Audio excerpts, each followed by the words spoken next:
तो गाइज मुझे बहुत सारे बंदों के कमेंट्स आते थे, मैसेज आते थे कि सर आप कैसे एंट्री प्लान करते हो, कैसे एग्जिट प्लान करते हो, आप हमें कैसे ट्रेड बताते हो कि लाइव मार्केट में आपको कैसे समझ में आता है कि इस पर्टिकुलर स्टॉक्स में एक मूवमेंट बन रही है या नहीं बन रही है। तो इसके रिलेटेड मुझे बहुत सारे क्वेरीज हर दिन आते हैं और मुझे बहुत सारे बंदों के ये भी मैसेज आते हैं कि सर आप जो ट्रेड हमें बताते हो, आप जिस तरीके से निफ्टी का एनालिसिस करते हो, उसके लेवल्स निकालते हो, तो आप डे एंड में एक वीडियो ज़रूर बनाइए उसके रिलेटेड कि आपने कैसे इसको सिलेक्ट किया था और किस तरीके से आपने निफ्टी का एनालिसिस किया था। तो हमें उससे बहुत कुछ सीखने को ज़रूर मिलेगा। तो मैं आज से हर दिन एक ऐसा वीडियो ज़रूर लाऊंगा कि आज मैंने कौन सा स्टॉक्स आपको रिकमेंड किया था और निफ्टी का एनालिसिस मैंने कैसे किया था, तो उससे आपको बहुत कुछ सीखने को ज़रूर मिलेगा। So without wasting any time शुरू करते हैं। मेरा नाम है स्वप्निल और आप देख रहे हैं ट्रेड सूत्रा। तो चलिए, आज मैंने आप सभी को 3 स्टॉक्स रिकमेंड किए थे। उसमें से एक था ट्रेंड, दूसरा था एम्फेसिस और तीसरा था मारिको, जिसमें मुझे मारिको में बहुत ही बढ़िया मतलब स्ट्रॉन्ग गल्ट थी कि ये बहुत ही बढ़िया गिरने वाला है। उसके बाद एम्फेसिस में मैंने बताया ज़रूर था, इसके लेवल्स मैंने सुबह सुबह ही मार्क करके रखे थे, पर ये थोड़ा सा है ना, मुझे ऐसा लगा नहीं था कि ये टारगेट अचीव करेगा, पर इसने भी टारगेट अचीव कर दिए और ट्रेंड भी मैंने बता दिया था सुबह सुबह। तो मैंने आज ये सारे स्टॉक्स कैसे पिक किए, तो मैंने इसमें से ट्रेंड और मारिको ये दोनों स्टॉक्स मैंने है ना ट्रेड फाइंडर के ब्रेकआउट बीकन। ओके, एक मिनट गाइज, एक मिनट, इसका लॉगिंग करना मैं भूल गया था। ओके, इसका लॉग आउट हो चुका है, फिर से एक बार लॉगिन कर देता हूँ। चलिए, लॉगिन हो गया है। सो आज मैंने ट्रेंड और मारिको ये दोनों स्टॉक्स मैंने ट्रेड फाइंडर के ब्रेकआउट बीकन और इंट्राडे बूस्ट को यूज़ करके मैंने ये निकाला था। जब मैंने सुबह सुबह यहाँ पर देखा, यहाँ पर है ना ट्रेंड मुझे लगता है इंट्राडे बूस्ट में यहाँ नीचे की तरफ यहाँ पर शो कर रहा था। मैंने यहाँ पर न्यूट्रल की जगह बेरिश को सिलेक्ट किया था और यहाँ पर भी बेरिश सिलेक्ट किया था। क्यों? क्योंकि यहाँ पर निफ्टी की मूवमेंट सुबह से ही बेरिश थी, सुबह से ही निफ्टी गिर रहा था, उस वजह से मैंने यहाँ पर फिल्टर आउट किया और यहाँ पर मैंने ना बेरिश दोनों जगह पर सिलेक्ट किया। जैसे मैंने यहाँ पर बेरिश सिलेक्ट किया तो सुबह मुझे यहाँ पर है ना, एक मिनट मैं आपको बताता हूँ कितने बजे यहाँ पर ट्रेंड आया था। देखो यहाँ पर एक मारिको आया था 9:35 को। देखो यहाँ पर मारिको 9:35 को आ चुका था और मारिको तब यहाँ पर है ना, मुझे लगता है आई थिंक यहाँ पर कहीं तो ट्रेंड कर रहा था। अभी तो यहाँ पर है नीचे की तरफ, पर यहाँ पर कहीं तो था।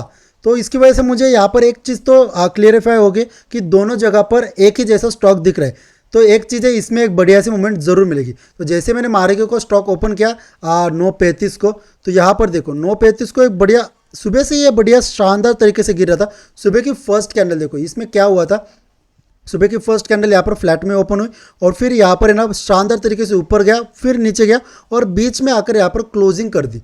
जैसे यहाँ पर क्लोजिंग कर दी तो इसका मतलब तो एक था कि सुबह से इसमें फाइटिंग ज़रूर चल रही है, बेयर्स और बुल्स यहाँ पर फाइट कर रहे हैं। तो यहाँ पर है ना मैंने नोटिस किया कि उसके बाद 9:35 को मेरी नज़र यहाँ पर पड़ी, तो देखो 9:35 से पहले यहाँ पर एक बढ़िया सी डाउनफॉल यहाँ पर देखने को मिली।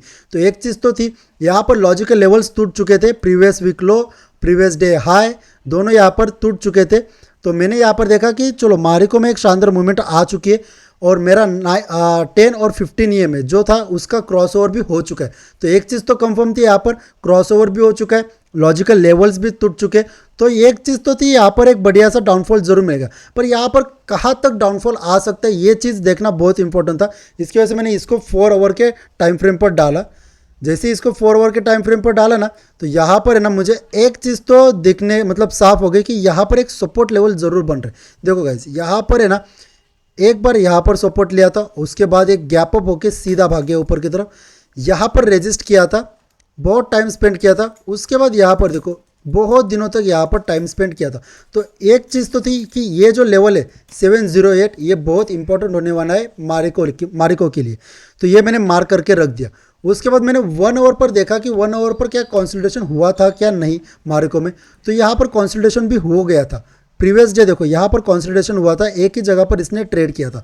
तो एक चीज़ तो साफ थी कि पिछले दिन अगर मान लीजिए कोई स्टॉक्स अगर 1-2 दिन से कंसोलिडेशन कर रहा है और आज अगर वो आपको एक मतलब किसी भी स्क्रीनर्स पर अगर आपको दिखने लगे तो एक हाई चांसेस है कि उस स्टॉक्स में एक बढ़िया सी मूवमेंट ज़रूर मिलेंगी। तो देखो यहाँ से एक बढ़िया तरीके से डाउनफॉल हम एक्सपेक्ट कर सकते थे। तो 1 आवर पर तो यहाँ पर कंसोलिडेशन भी हुआ था, तो मैंने यहाँ पर सीधा 5 मिनट्स पर आया और अपॉर्चुनिटी ढूंढने की कोशिश की कि क्या हमें कहीं पर एक छोटी सी अपॉर्चुनिटी मिलती है या नहीं। तो देखो यहाँ पर एक डाउनफॉल आ गया था, उसके बाद यहाँ पर एक गैप लेकर सीधा कैंडल ओपन हुई, 9:40 की कैंडल सीधा डाउनफॉल हो गई। तो जैसे यहाँ पर गैप लेकर बढ़िया तरीके से नीचे जाने लगा ना, मैंने तभी लाइव सेशन में कहा एक छोटा सा पुल बैक आना चाहिए, जैसे एक पुल बैक आएगा हम वहाँ पर एक एंट्री ज़रूर प्लान करेंगे। तो देखो यहाँ पर एक छोटा पुल बैक आया 9:45 को, और उसके बाद एक बढ़िया डाउनसाइड कैंडल बनी। तभी मैंने यहाँ पर बता दिया कि यहाँ से आप यहाँ तक मतलब एक एक्सपेक्टेशन रख सकते हो कि ये इस लेवल तक ज़रूर आएगा। और देखो गाइस, वहाँ से लेकर यहाँ तक ऑलमोस्ट डे एंड तक इसने 1.37% की मूवमेंट ये दे चुका था, बढ़िया तरीके से डाउनफॉल आया। तो मैंने यही सारी चीज़ें देखी यहाँ पर कि 4 आवर पर इंपॉर्टेंट लेवल्स कहाँ पर है, कहाँ तक ये जा सकता है, कोई इंपॉर्टेंट लेवल टूटा है या नहीं टूटा है। तो रेजिस्ट करके ये गिर रहा था। फिर मैंने है ना 1 आवर पर देखा कि क्या कंसोलिडेशन हो रहा है या नहीं हो रहा है, और फिर 5 मिनट्स पर यहाँ पर मैंने मेरी एंट्री प्लान की। उसके बाद गाइज यहाँ पर इसी में ब्रेकआउट बिकन पर मुझे है ना ट्रेंड भी दिखने लगा। देखो यहाँ पर 9:45 को ट्रेंड आया था। जैसे ही यहाँ पर ट्रेंड आया और ट्रेंड यहाँ पर नीचे कहीं तो है ना शो कर रहा था, टेक महिंद्रा या फिर एम्फेसिस या टाटा केमिकल कहीं तो यहाँ पर ट्रेंड था। तो मैंने ट्रेंड को सिलेक्ट किया देखने के लिए कि क्या ट्रेंड में कोई अपॉर्चुनिटी बन रही है या नहीं। तो देखो सुबह सुबह यहाँ पर ट्रेंड छोटा सा एक गैप डाउन लेकर ओपन हुआ और स्ट्रांगली नीचे जाने लगा। जैसे यहाँ पर फर्स्ट कैंडल स्ट्रांगली नीचे गई, वापस से बायर्स ने इसको खींचा। जैसे यहाँ पर खींचा, फिर से यहाँ पर सेलर्स ने डोमिनेट करके यहाँ पर धीरे धीरे करके इसको ढकेलने की कोशिश की नीचे। तो मैंने ना इसको 4 आवर पर देखने की कोशिश की कि मतलब कोई इंपॉर्टेंट लेवल्स टूट रहा है या फिर सपोर्ट रेजिस्टेंस यहाँ पर है या नहीं। तो देखो यहाँ पर है ना 4 आवर पर अगर हम देखेंगे तो देखो जो इंपॉर्टेंट लेवल था यही था जो प्रीवियस स्विंग लो था, ये तो सुबह सुबह इसने तोड़ दिया था। उसके बाद उसका जो लॉजिकल लेवल था, जो हमारा एसएमसी का जो इंडिकेटर है, देखो यहाँ पर उसने बता दिया था कि ये इसका सपोर्ट जो एरिया है यहाँ से लेकर यहाँ तक है। तो मैंने सबसे पहले ऊपर का सपोर्ट एरिया इसको मार्क करके रखा, ताकि मतलब हमारा फर्स्ट टारगेट ये रहेगा और फिर सेकेंड टारगेट जो रहेगा यहाँ पर नीचे की तरफ हम इस पर एक्सपेक्ट कर सकते। तो लॉजिकल लेवल तो यहाँ पर टूट गया था।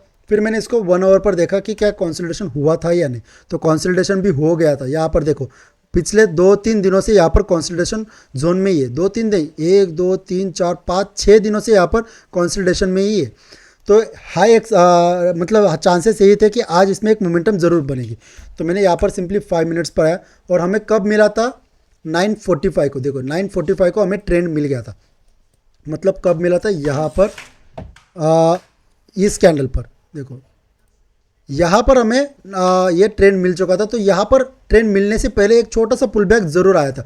तो देखो यहाँ पर एक पुल बैक तो आ चुका था, तभी मैंने कहा कि इसमें पुल बैक आ चुका है, राइट। अगर आपको एक एंट्री लेनी है तो आप ले सकते हो, या फिर अगर आप छोटा और एक पुल बैक की राह देखना चाहते हो तो एक पुल बैक की राह ज़रूर देख सकते हो। पर इसका टारगेट यही है 5208 तक ये ज़रूर आएगा। तो देखो यहाँ से लेकर अगर 9:45 को ही अगर आप एंट्री ले लेते, यहाँ पर छोटा सा यहाँ पर टारगेट था, ऑलमोस्ट एक 0.67% का टारगेट था। अगर आप ले लेते तो 0.67% आपको यहाँ पर मिल जाते, और डे एंड तक अगर आप इसको ट्रेल करते तो पूरा 1.85% यहाँ पर कैप्चर आप कर पाते। उसके बाद गाइज एम्फेसिस हमें यहाँ पर ट्रेड स्कैनर पर मिला था। ट्रेड स्कैनर पर सुबह सुबह यहाँ पर है ना शॉर्ट में पोजीशंस बन रही थी, सॉरी शॉर्ट में नहीं था, यहाँ पर लॉन्ग में ही था। पर मैंने यहाँ पर देखा कि निफ्टी गिर रहा है, निफ्टी स्ट्रांगली गिर रहा है, तो मैंने यहाँ पर इसके लॉन्ग पर है ना कुछ ज़्यादा भरोसा रखा नहीं। यहाँ पर मैं सिर्फ इंट्राडे मनी फ्लो पर आया और यहाँ पर देखने की कोशिश की कि मुझे कौन से स्टॉक्स दिख रहे बॉटम में, ना कि यहाँ पर टॉप पर। तो बॉटम में मुझे यहाँ पर एम्फेसिस दिखा था। तो एम्फेसिस मुझे चैट में भी शो हो रहा था कि एम्फेसिस एक बार चेकआउट कीजिए। तो जैसे यहाँ पर चेकआउट किया तो एम्फेसिस स्ट्रांगली गिर रहा था। उसके बाद यहाँ पर एक कंसोलिडेशन हुआ, ऊपर नहीं जा रहा था पर नीचे ही जा रहा था। तभी मैंने कहा कि देखो यहाँ पर एक छोटा सा पुल बैक ज़रूर आ रहा है, और यहाँ पर देखो एक डोजी कैंडल भी बनी, 9:55 को कैंडल बनी। मैंने तब क्या कहा कि अगर ये टूटेगा तो एक छोटा सा पुल बैक की राह ज़रूर देखिए, ताकि ये कंफर्म हो जाए कि ये जो है ना जो गिरावट है ये सच में रियल है, ये आप मान सकते हो। तो देखो यहाँ पर 9:55 को एक छोटा सा पुल बैक भी आया, डोजी बनी, और डोजी के बाद जो कैंडल्स बनती है वो डिसीजंस कैंडल्स रहती है। तो देखो डोजी के बाद अगर आप यहाँ पर एंट्री ले लेते तो ऑलमोस्ट यहाँ से यहाँ तक 1%, 1.56% आप कैप्चर कर लेते।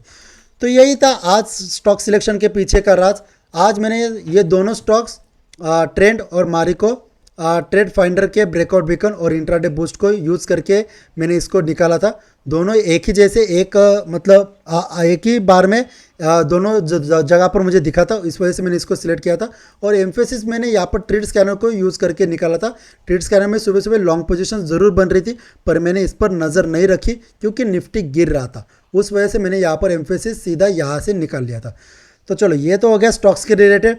और निफ्टी का मैंने एनालिसिस कैसे किया, देखो निफ्टी मैंने सुबह सुबह ही यहाँ पर बता दिया था, सारे टारगेट्स मैंने यहाँ पर बता दिए थे लेवल्स, कि अगर ऊपर जाएगा तो हमारा टारगेट रहेगा 25,300। उसके बाद अगर नीचे जाने लगे तो सबसे पहला टारगेट रहेगा हमारा 25,140, और नीचे जाएगा तो दूसरा टारगेट रहेगा हमारा 25,070 या फिर 50 यहाँ पर हम रख सकते। तो देखो यहाँ पर है ना, सारे के सारे दोनों टारगेट यहाँ पर अचीव हो गए। तो ये टारगेट्स मैंने कैसे निकाले, तो देखो कल का दिन क्या हुआ था, एक मिनट इसको मैं थोड़ा सा जूम इन कर दूँ। देखो ये तो आज का है, ये आज का चार्ट है। कल के दिन क्या हुआ था, देखो यहाँ पर गिरा, उसके बाद एक स्ट्रांगली ऊपर अपसाइड हमें रैली देखने को मिली।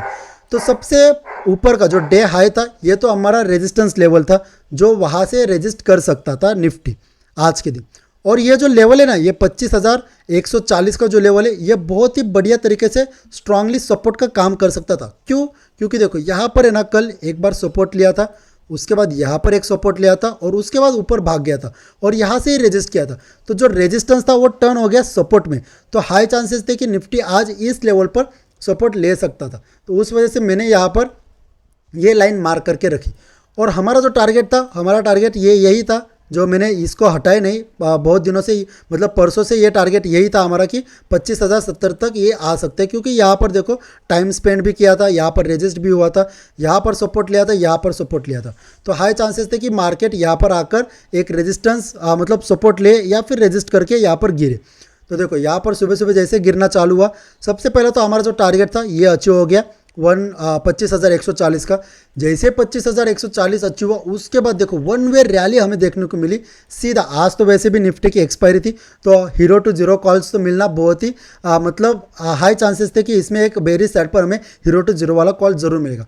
जैसे ही यहाँ पर 25,140 टूटा, सीधा वन वे यहाँ पर हमारा सेकेंड टारगेट 25,070 यहाँ पर अचीव हुआ। और उसके बाद जो थर्ड टारगेट था 25,000, तो 25,000 पर गया ज़रूर, मतलब यहाँ पर गया, जाने की कोशिश ज़रूर की, पर जा नहीं पाए। यहाँ से सपोर्ट लेकर यहाँ पर कंसोलिडेशन होकर यहाँ पर फंस के रह गए।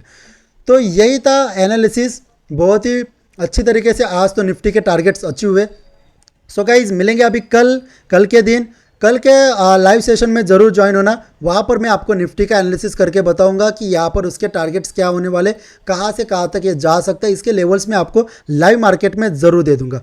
तो चलिए guys, thank you for watching this video.